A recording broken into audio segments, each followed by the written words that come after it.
We have a bunch of ungrateful foreigners in this country, and we're going to talk about why. Sean Spicer's here to break down all things politics. Pam Bondi doing good things? All that coming up on I'm Right.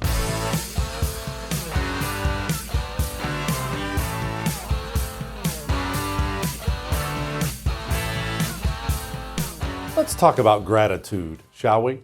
This is going to be an immigration talk because we have a bunch of disloyal foreigners in this country, millions and millions of them, many of them in elected office. But before we get to that, because this is going to be a central theme, gratitude. What creates gratitude? You know, my first car, actually my second car, my first one I had to sell to pay for a scratch on my dad's truck. It's a long story. But my first real car that I had for a long time was a 1983 Honda Accord. It was the biggest piece of crap in the world. You could actually see the road through the floorboard. If you were driving, you could look down, you could just see the road, just parts of it falling off. I paid $600 for that car, and I loved it. I treasured it.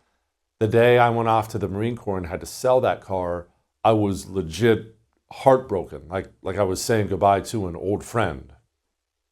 Why? It's a $600 piece of crap car. Because I earned it. I had to work summer after summer, crappy job after crappy job. I built up enough and I earned it. And that was my $600 and that was my car and I took pride in it. Have you ever known or heard about a kid, maybe a little spoiled, as soon as he gets his driver's license, parents go out and buy him a brand new Ford Mustang, something like that, something brand new. How's he treat that car? He treat it well? Or does he wreck it, trash it, scratch it up? 99% of the time they wreck it, they trash it, they scratch it up. Why? Because something wonderful was given to him, not earned, and therefore there's no gratitude, there's no appreciation for it, and in a way, this is how human beings, this is how our minds work. In a way, he kind of resents it. That's what's happened with immigration in this country for a very, very, very long time. Citizenship in the United States of America is precious. This is the greatest country in the history of the world with a standard of living other countries, even modern countries, can only dream of. Citizenship in this country should be hard to obtain. We should not, I hear this all the time about, and we need to make it easier for legal immigrants. No, we don't. Citizenship is precious. It should be hard, long. It should be stressful to try to earn citizenship in the greatest country in the world because that produces better citizens. Now, if you just hand out citizenship willy-nilly, no, you can come and I guess we'll call you a refugee and I'll bring 50,000 of your friends and nope, we'll bring you here and you can come here. When you just hand it out for years and years and years and years and years, then what happens is the people you hand it out to don't appreciate it at all. If anything, they resent it. And we're not talking about one or two people, this guy in LA, this girl in New York City. We have millions of disloyal foreigners, guests who have arrived in this country by various means, sometimes legal, sometimes otherwise, and they don't appreciate it. They don't wake up in the morning and think, oh, I love America. They resent everything about this wonderful place because we gave it away to them. This lady, Delia Ramirez, she's getting a lot of publicity over the last 24, 48 hours because of something she said. She went down to Mexico City, stood up at the podium, on camera, behind the microphone, and she said this. Porque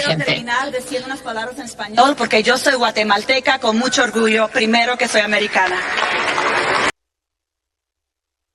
Now, I don't expect you to habla, but here's the translation of what she said. Keep in mind, that is an elected member of the United States House of Representatives. Matters of national security, national sovereignty, national economic matters, you name it. That woman, she casts critical votes on your behalf. Her votes affect your life, the life of your children, the United States of America itself. What did her words there translate to? Quote, I am a proud Guatemalan before I'm an American. I am a proud Guatemalan before I'm an American. Why does she think that way? Because she didn't have to earn anything. She's an ungrateful, useless anchor baby whose parents crossed this border illegally, crapped her out in the city of Chicago, and she has luxuriated her entire life here. Instead of freaking Guatemala, she's luxuriated her entire life in the United States of America, has risen to the position of United States Congressman. She votes on behalf of this country in the most prestigious legislative body in the world, and she still doesn't consider herself an American. She's a Guatemalan. So, if she's not really an American, then what exactly is she doing here? Well, it's actually her response to the controversy that's the most revealing part about this. If you're not an American, if you're a Guatemalan first, if you're not an American, then what, pray tell, are you and yours doing here? Here was her response to all the outrage about what she said. I'm going to shorten it up quite a bit, but let's get right to the important parts. Honoring my Guatemalan ancestry only strengthens my commitment to America. Of course, that's ridiculous. But let's get to this part. This is the big part everyone's missing. Quote, anyone who denies our claim on this country, I don't even have to finish the sentence. Let's just repeat that again. This is her words. This is her public response to the outrage. Anyone who denies our claim on this country. Your claim? Your claim on this country. If you went and found a poor person, maybe a homeless person, and you brought that person out of their bad circumstances and you brought them into your home, would you ever expect them to say the words of, I've laid claim to the couch in the living room. I claim it as mine? Or would you expect a certain amount of gratitude for someone who left a bad situation and you took them in and now they're in a good situation? You would expect gratitude, but we don't get that gratitude from these disloyal foreigners because we allow all of them to flood in here and now they hate us. Now they view themselves not as immigrants, certainly not as guests. They view themselves as conquerors. That woman and the people who elect her, her entire demonic constituency, they're not here to be guests. They're certainly not here to be citizens. They are here to claim this land for themselves. An invading army, an invasion force. And by the way, this same woman, miracle after miracle, this same woman wants the power to defund ICE. It's time to escalate or fight back or push back against this fascist government. That's right. It's time for us to reconsider what ICE is all about. We have to defund them. It's time to defund. A conqueror. And before we move on, because she's certainly not alone here, I just want to pause real quick and remind you that it's not Democrats alone who have pushed this concept out to the world. Come here, everyone can come here, everyone's welcome here. We don't want to be mean, we don't want to be racist. The useless, naked Ken doll Ginger, who's a United States Senator from the red state of Oklahoma, did the best he could to amnesty millions of them. Do you think that whatever you're working on will have to include a path to citizenship for Dreamers? I do. I've been pretty outspoken on that. Even last September, Senator Tillis and I both put out a proposal to get citizenship for those individuals that are in the DACA program or were eligible for the DACA program, because we've got a group that was in the DACA program, but we've got a group that never signed up, never went through the paperwork for whatever reason they were eligible for it. We'd like those individuals to be able to have access to citizenship as well. Disloyal foreigners, aided by a tiny cabal of eunuch GOP senators. Oh, don't think Delia Ramirez is the only one.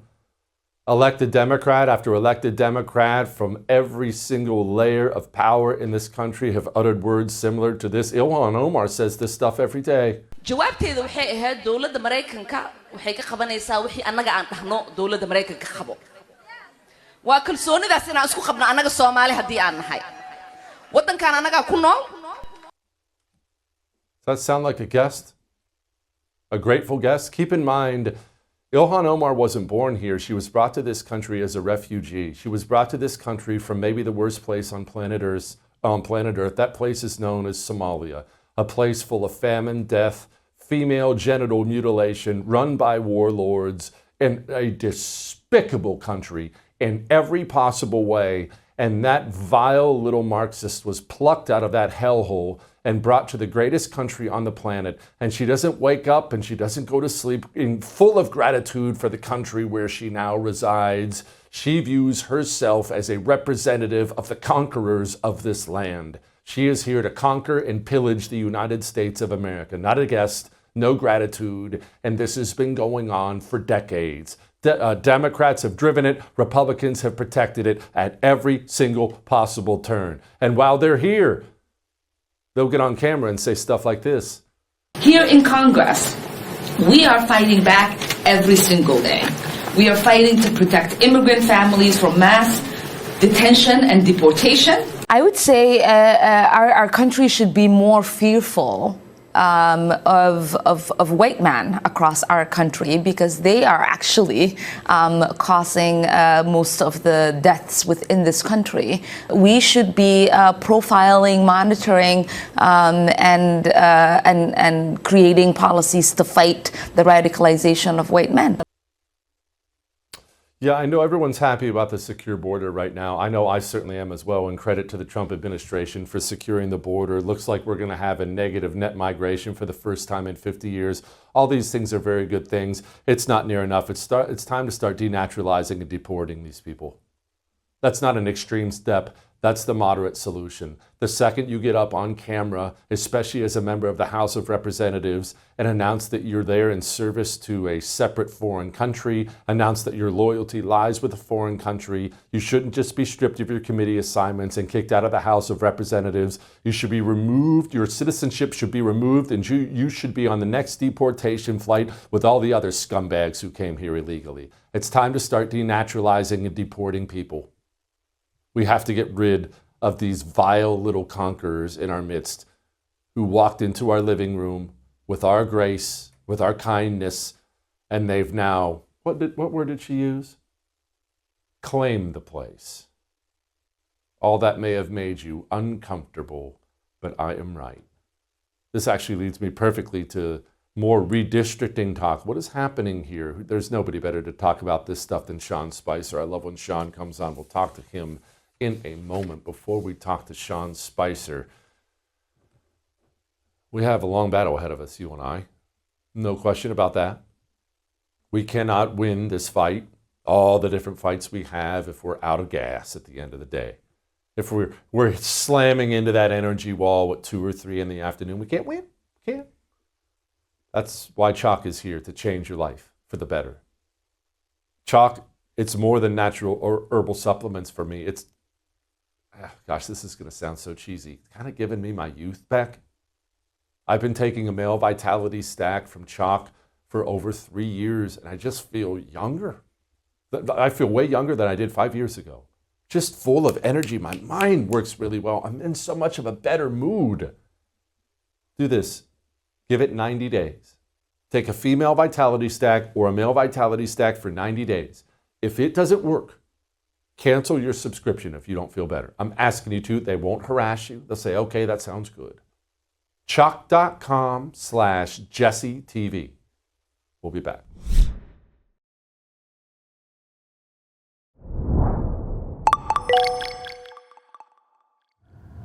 These extremists want to be able to choose their voters as opposed to allowing the Texas voters to choose the people who should be privileged to represent them in Washington. It's theft. That's what gerrymandering in its extreme form is. This is a war. We are at war.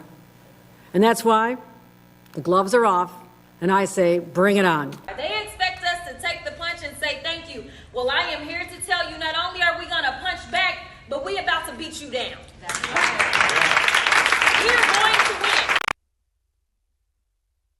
We're at war. I don't think it's quite that extreme, but I don't know. Maybe we should ask Sean about it. Joining me now, Sean Spicer of the Great Sean Spicer Show. Sean, this is war, but what's actually happening? Politics. That's not war. I mean, it's amazing. By the way, you see all these Texas Democrats running to political sanctuary cities, Boston, Chicago, New York. These are the new sanctuary cities. They're just political sanctuary cities. Now, there's an irony in all this, Jesse, which is that all of these same places that they're running to, New York tried to do redistricting last cycle. The court actually shut them down. Illinois has gerrymandered to no one's, to the nth degree. You look at what they've done to Maryland. There's one Republican left, Andy Harris, and he's connected by a bridge. Literally a bridge is what connects his district. It's just funny that what's good for the goose is never good for the gander. The media and the left won't tell you this, but I don't mean to sound like an 8-year-old.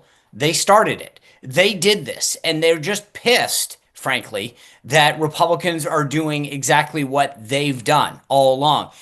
They never thought that we would actually take a play from their playbook, but that's exactly what's happened. I mean, go look at Illinois or Massachusetts or Maryland, countless other states. The bottom line is Democrats have led the way in partisan gerrymandering. And, look, I'm not a huge fan of what's going on in Texas, not because I don't think that they deserve it. I'm actually more concerned about whether or not it's good in the long run for us. I think we can pick up 2 of the seats, 2 of the 5 seats, the Henry Cuellar seat and the Vicente seat, probably on our own. That gets us 2 without any potential repercussions.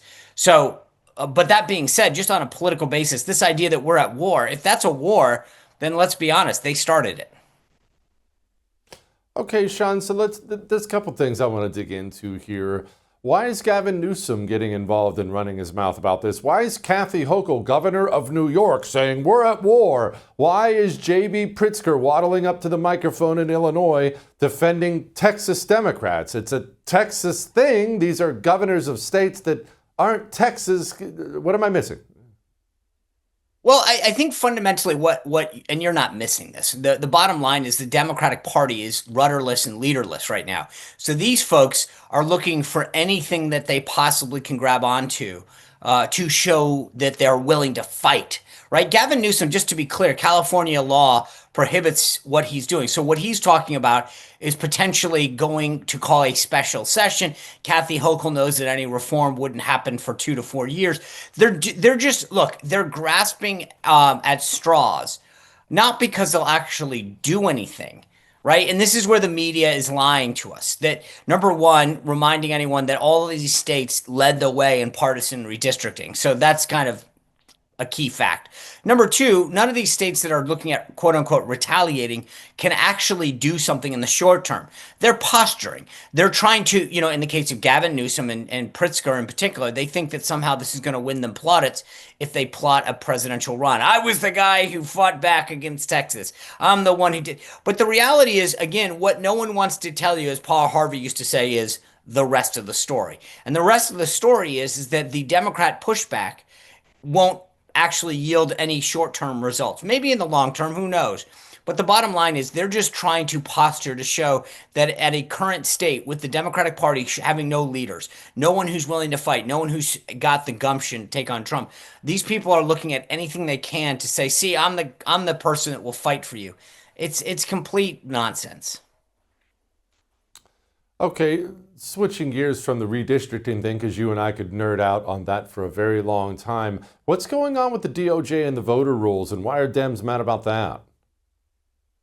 Look, I'm sure you know this from watching my show every night, but I had Harmeet Dillon on my show last night to walk. This is a civil rights thing. These states have ignored their obligation to clean up the voter rolls. And it always has amazed me. Like if you look at the states that fail to act, that fail to clean up their rolls, they're almost entirely run by Democrats. And one has to ask the obvious question, well, why wouldn't you do this unless you actually wink nod wanted to use the weakness and the sort of inaccuracies of voter rolls to your benefit somehow. And Harmeet pointed out to me that, like, look, there are several instances where people who admit that they didn't vote had a vote cast on their behalf on a voter roll. But that's why they're doing it. They have the federal government is leaning on these states that refuse to clean up their voter rolls to do what they're legally obligated to do. And I gave Harmeet this great example. When I was in the White House, I grew up in Rhode Island, and there was a store that said Spicer's still registered to vote in Rhode Island. Okay, well, I hadn't since I was in college, but the Rhode Island Secretary of State had never done their job. And so it wasn't my fault. I didn't break any law. I didn't vote two states. I did what I'm supposed to. When you register to vote in a new state, in my case, Virginia, they send a note to the state that says Mr. Sean Spicer is now registered in Virginia, not Rhode Island. But why wouldn't the state of Rhode Island clean up their voter rolls? Why isn't Illinois cleaning up their voter rolls? Why aren't all of these Democratic states cleaning up their voter rolls, unless one could only surmise that they had some nefarious reason for not doing it? That's the job of a Secretary of State. And when they're not doing it, you have to ask a simple question: why? And it's a pattern in now multiple states with the same thing going on. And I think Harmeet Dillon in the Department of Justice is now taking that leadership role and demanding that they do what they are legally required to do. Sean, what's going on in North Carolina? Tom Tillis is thankfully riding off into the sunset, but now we have a very purple state and we're going to have a war here on our hands. Who are the players and who's going to win? So you've got their former governor, Roy Cooper, running as a Democrat, and I'll be honest, he's going to be extremely formidable. He'll raise a ton of money. And now, I think, officially, former RNC chairman Michael Whatley, who had been the chairman of the state party there, very well known, very well integrated into the state party politics, is now going to be the Republican nominee. Look, Jesse, I'm going to tell you this straight up. That race, to me, is going to be the ultimate proxy fight going into these midterm elections. It's literally as even of a playing field as you can possibly ask for. The Democrats got very lucky by Roy Cooper running. He was very well liked. I think he's a big liberal, and let's face it, he'd be a proxy for Chuck Schumer. But at the end of the day, he's going to raise a ton of money. There's probably going to be upwards of billion, probably $2 billion with a B, spent in North Carolina to make it a very, very competitive state. That being said, as I said, Whatley, not only with the former Republican state chairman in North Carolina, but now has served, 3 years as the national party chairman, the Republican Party chairman. That's important because he's had access to a nationwide donor network that he'll be able to now call on. And he has the full backing of President Trump in getting in this race. He was President Trump's recruited candidate. So when Whatley gets in, he's going to have the backing of the Trump apparatus, the political apparatus. And by the way, and all the money that, the access to donors. Here's a key statistic that needs to be known. Right now, the RNC has just north of $83 million cash on hand. The DNC is at about $13 million. But President Trump and his super PAC have just shy of $300 million, right? So you think about and there's no such apparatus at the Democratic level to counteract that. So the Republicans mechanically and financially are going into the midterms in a much, much greater degree than the Democrats are. We're talking about a $300+ million war chest versus $13 million. That is going to give Republicans a massive, massive advantage to do voter registration, data enhancements, get out the vote efforts, advertising. And I think this is where the Roy Coopers are going to have a problem, is keeping up with that machine. Whatley is going to be someone that President Trump wants to make sure wins that race because he was the one that got him in, and he was obviously his handpicked selector to run the RNC. All right, Sean, real quick. I understand you have a prediction for who's going to be the Republican 2028 nominee. It's J.D. Vance, right? Or Rubio or DeSantis? It's not even, I will go as far as not just saying that the nominee. I believe the next president of the United States is J.D. Vance. Right now, J.D. Vance has masterfully handled his job as vice president. He is, I mean, you talk about the not just the political piece of this, but I mentioned the finance thing. He is the first sitting vice president to serve as finance chair for the RNC. So he is literally cultivating a massive donor network before our very eyes. Last week, he was in Nantucket raising over $3 million in one night. This is going to be a huge advantage for J.D. Vance. I think he may get some kind of nominal opposition. But I think if he continues the job he's doing right now, he may coast to the nomination. You know what? That would work for me. I like JD. Sean, thank you, brother. I appreciate it. That would work for me. I'm not going to complain. As much as I can like any politician, that's how much I like JD Vance. Plus, United States Marine. Can't go wrong there. I like our veterans. Don't you? That's why I have Pure Talk, after all. I do not have Pure Talk just because I hate Verizon, AT&T, or T-Mobile. That's part of it. I do not have Pure Talk just because I save a lot of money. That's also part of it. Let's be honest. I've got a wife and kids. I have Pure Talk because their veteran fought for this country. Their CEO, I should say, is a veteran who fought for this country in Vietnam. 2 tours with Mac Vesog. When Pure Talk gives back, they help veterans get back on their feet. When they collaborate with people, they go find guys who've earned the Medal of Honor and collaborate with them. That's the kind of company we're dealing with. Go switch. It's fast. It's easy. puretalk.com/JesseTV. We'll be back.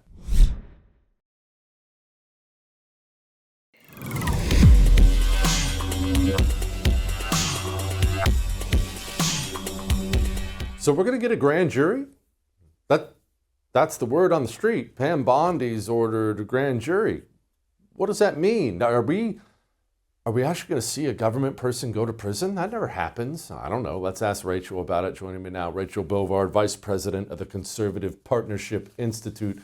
Rachel, okay, explain to me this grand jury thing. I'm trying not to get my hopes up. Is someone going to jail? Well, this is the first step in the process, if they are. We've seen Pam Bondi issue a 1-page summary directing the impanelment of a grand jury. Now, as everyone knows from years of watching this, watching too much crime TV potentially, grand juries are secret, but they do compel testimony from witnesses that the government calls. So it could be the case that we see James Clapper, Jim Comey, maybe even Hillary Clinton or someone from her campaign be summoned before this grand jury. And the grand jury is there to determine if the charges presented by the government have enough evidence to provide an indictment. And that is the first step in potentially putting someone in jail. So this is something we'll see the DOJ working with the U.S. attorney, potentially Judge Jeanine, we don't know, but she is so far the only U.S. attorney that Donald Trump has nominated that has been confirmed by the Senate. So she's probably in charge. Okay, so forgive my stupid questions, but I'm stupid. So I asked them, can't they just clam up? Okay, if I drag in Hillary Clinton, if I drag in Clapper, any one of these scumbags, can't they just say, well, I plead the fifth, I'm not talking? That's what they've been doing when it comes to the Biden stuff.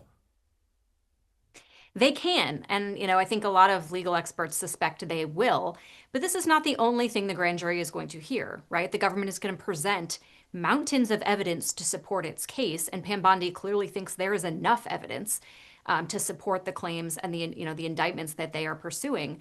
Because we not only have, all of the things that these people have been saying in public for the last, 8 to 10 years, we also now have all of these unsealed reports, namely the HPSC, the House Permanent Select Committee on Intelligence, their completely unsealed report that has been hidden away, that was just declassified by Tulsi Gabbard. She found it in a bunch of burn bags. And in that report, we have evidence contradicting what these people have been saying in public. For instance, just as recently as the end of July, James Clapper and James Comey wrote an op-ed in the New York Times claiming we never used the Steele dossier as part of the Intelligence Community Assessment, the ICA, that was ordered by President Obama. We've testified under oath that it didn't play a critical role in all of the investigations that followed.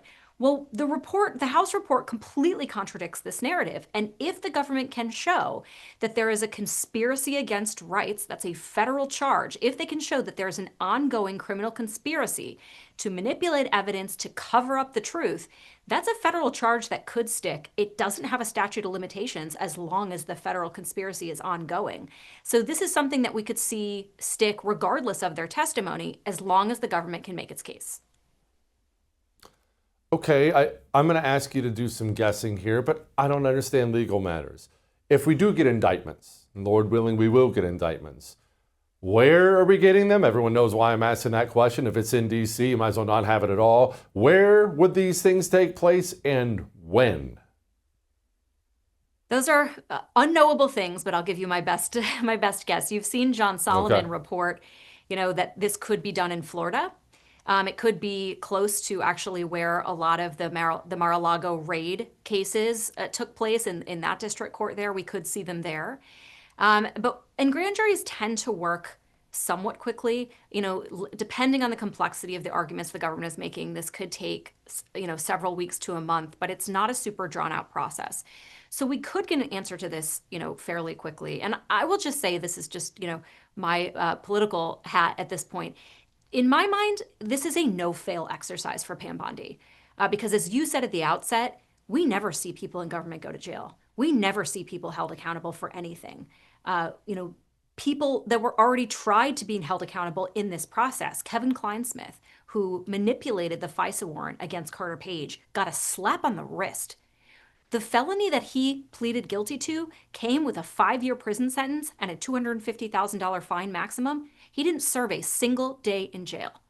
And this cannot stand with regard to Russiagate. So it is my firm hope and belief that Pam Bondi is bringing the goods, because I just think you're going to make people feel completely demoralized and disenfranchised if once again we are presented with the evidence of the layers and layers of corruption that have happened at the height of our government by the people in power, and absolutely no one is held accountable.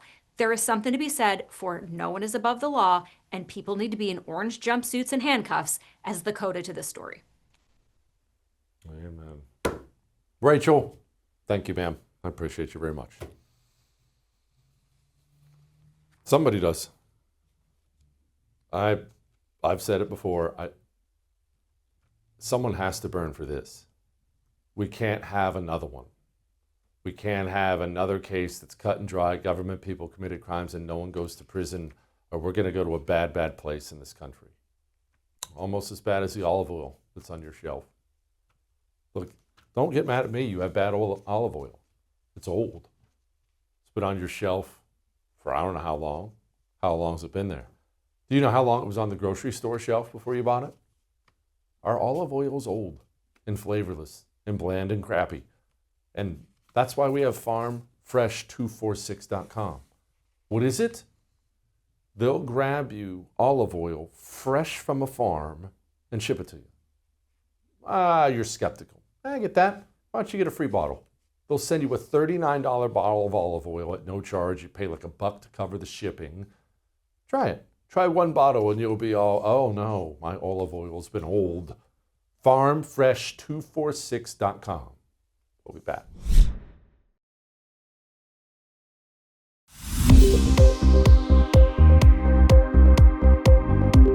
Russia hacked the election. Russia hacked the election. Russia hacked the election. Russia hacked the election. Let's be clear, Russia hacked the election. Definitively, Russia hacked the election, and Russia is doing it again now. The head of the National Security Agency, the head of the FBI, all of these intelligence experts saying Russia hacked the election.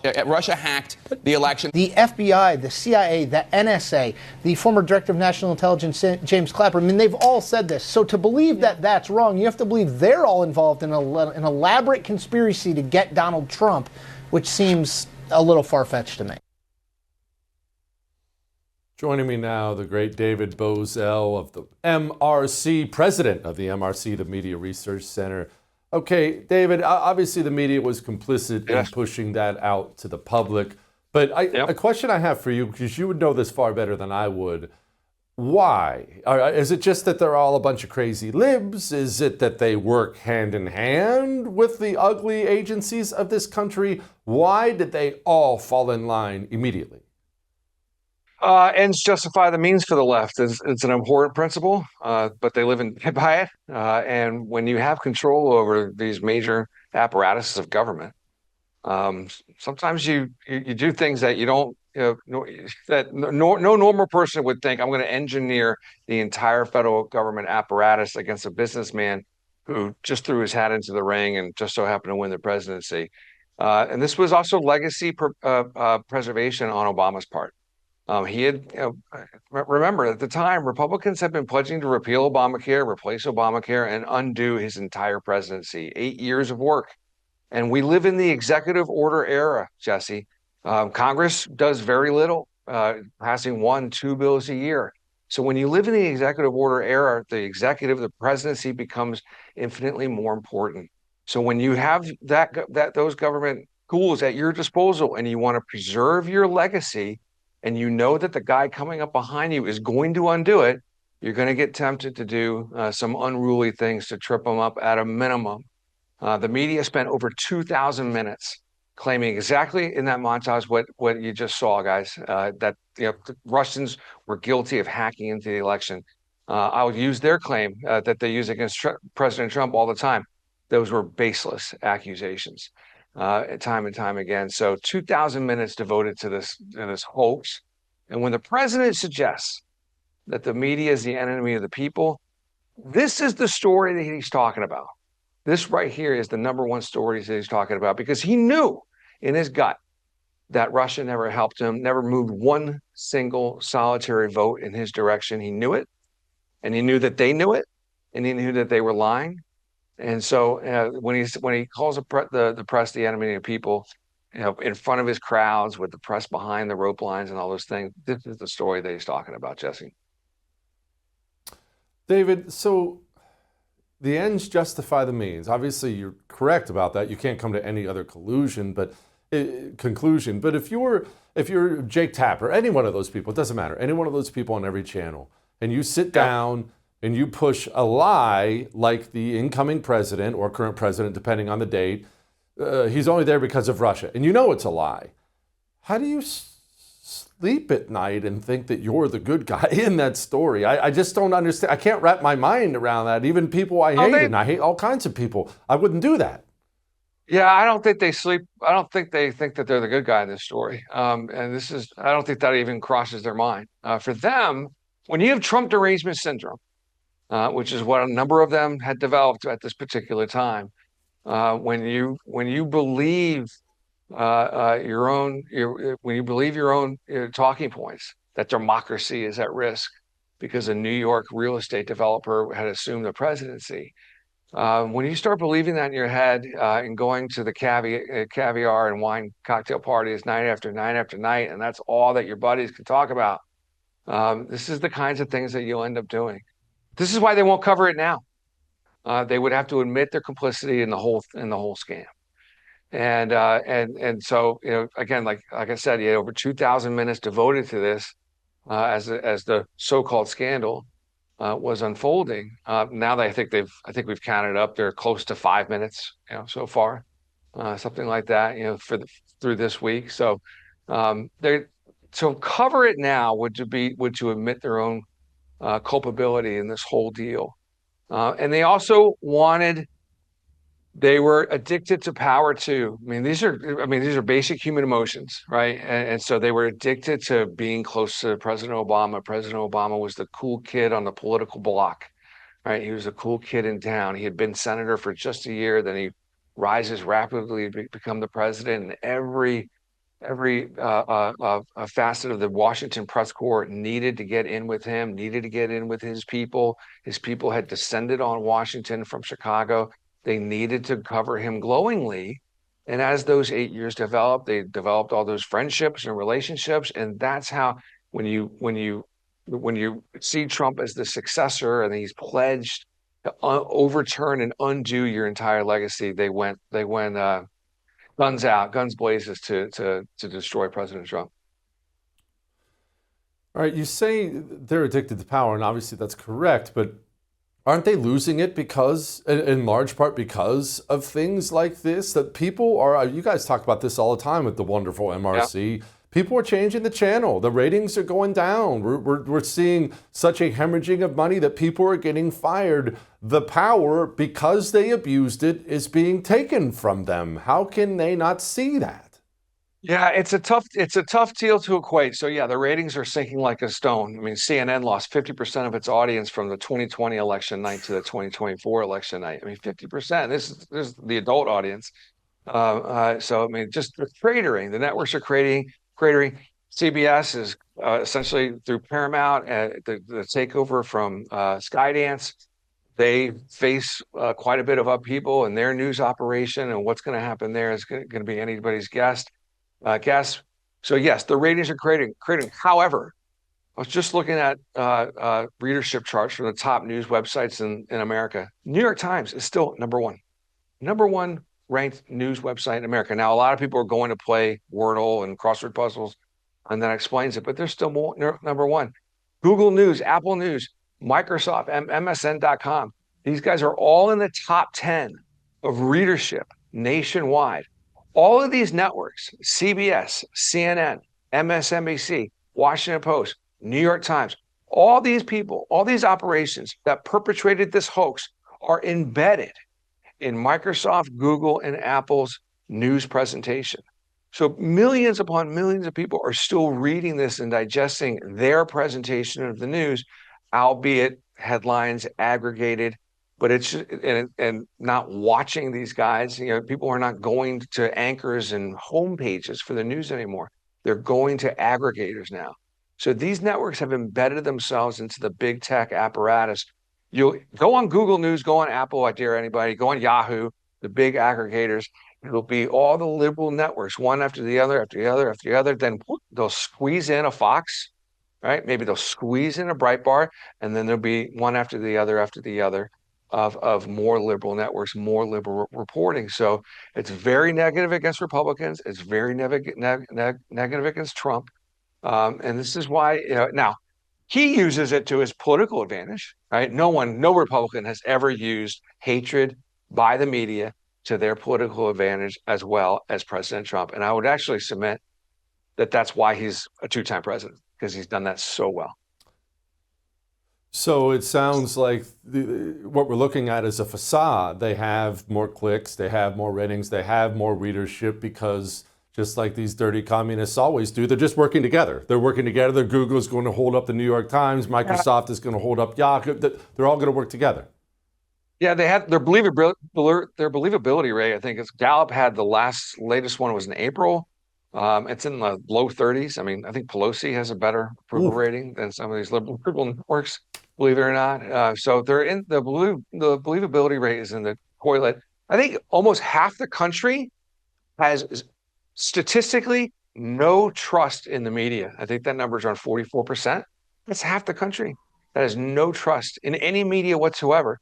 It's because these guys who are dominating the airwaves by quantity and dominating our social feeds and our aggregator feeds also by quantity have been wrong and purposely wrong for the better part of the last 8 to 10. I mean, covering first for the Obama administration and then just dogging the Trump administration and then trying to sell us this hooker with a heart of gold routine that Joe Biden was walking around, no problem, healthy, totally acute, totally on it, no problem holding the nuclear football, et cetera, et cetera. So that's why these guys have no trust anymore within the American public writ large. It's a terrific opportunity for shows such as yourself or networks like The First to just squeeze through and come forward with the truth. People are dying for a fair presentation of the news.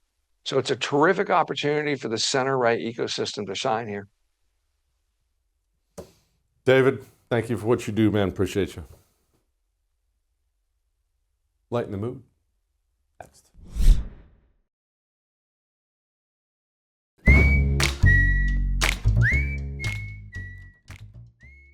All right, it's time to lighten the mood. And I have 2 sons, wife and 2 sons. And there's something that my wife can't wrap her mind around, why we all think farts are funny. When we see someone, or I should say hear someone or smell someone do it in public, it makes us laugh. We snicker. When they do it in front of her and she starts screaming and yelling, we all start laughing. And I don't have an explanation for that, ladies. I don't know why. I find it funny. Dudes find it funny, especially when someone farts in church.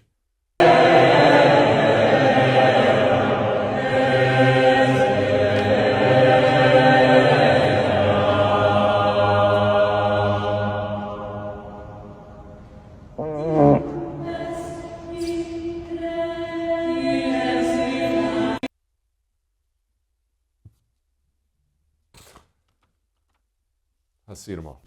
I would thank you for coming to my YouTube channel, but I know how brilliant it is, and I know you love it here. So subscribe and watch. We're going to start really ramping things up and putting some funny stuff, some interesting stuff out there, some collaborations. Either way, my YouTube channel is officially the place to be. So stick around.